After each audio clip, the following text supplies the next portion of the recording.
I'm sitting in my room when I receive a text notification from an organization I'm a part of, advertising an event.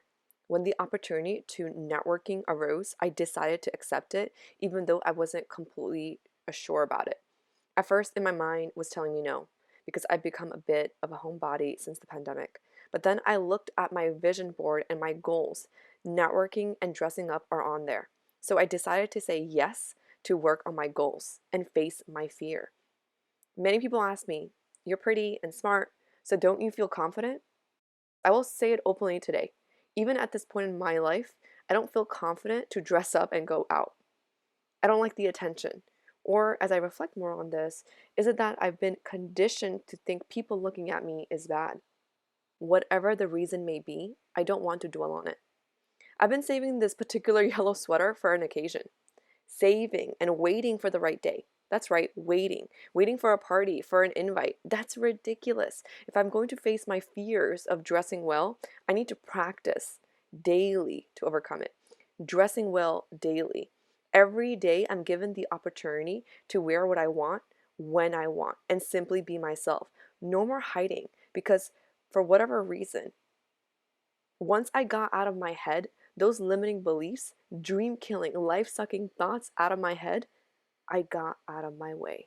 Today I went to somewhat of a networking event. What made me get out of my comfort zone was to dress up a little bit. I am wearing this gorgeous summer dress, a shirt underneath, this beautiful yellow cardigan, a necklace, some pearl earrings, and on the back, beautiful pearl clip. And then I curled my hair. The dress does cut from the bottom a little bit, and so I'm wearing leggings. The event I went to was somewhat of a goodbye and a transition type of event.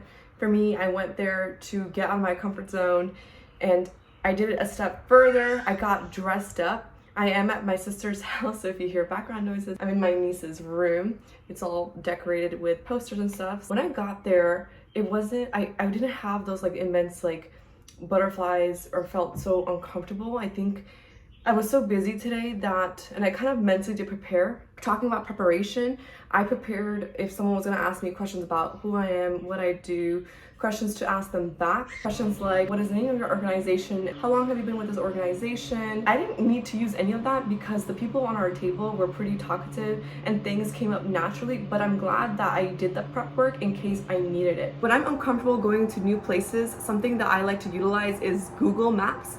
I will look up the place and I will look at the photos. I'll even go extra step and look at the parking lot. If I need to figure out what parking is, I will kind of look through the street. And with that, not only can I visualize the whole place, it makes me even more comfortable figuring out the parking in advance, because where we live, sometimes parking is really hard to find. And I don't want to be wasting like 10 to 15, even 20 minutes, 30 minutes trying to figure out where I can find a parking spot. And so that really helps me. With the restaurant today, what I did was I looked it up. I looked at the photos that Google had offered, so I know exactly the place is gonna look. For example, today's event was in a banquet hall, and so I kind of knew the size of the tables, how it might look like, and that gave me comfort. Another thing that I did was, if I saw someone that was from like that I've seen online, I went up at the end and I kind of was like, hey, do you remember me? Or hey, I'm so grateful for this opportunity or this training that you offered. And I love the fact that I could do that. Meeting people in person is so different than meeting them on Zoom. My virtual persona is completely different when I'm on Zoom calls, because I feel like people can't sense my energy, so I'm always like smiling, I'm like commenting and stuff.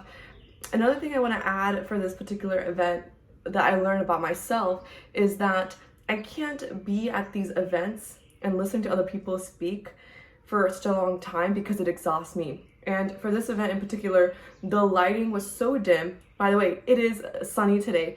In that hall, the lighting was so dim. There were speakers and all of this stuff. I was getting so tired and sleepy. Lastly, when I got to the event, I was not as nervous as I thought I was going to be. I did stay in my comfort zone by finding familiar faces, and that's okay. However, I did get to meet new people, and to improve my experience, I need to take the initiative to walk around, introduce myself to more people, not just those near my table. And I can do this to future like weddings or parties. That's what I've been realizing a lot about myself is even family members, they don't do this. Like we're not mingling. And so I myself need to set aside time to do this. Um, and if particular people are having really long conversations with me, politely excuse myself so I can learn how to network better. If you enjoyed today's video, make sure you hit the like button, and until next time.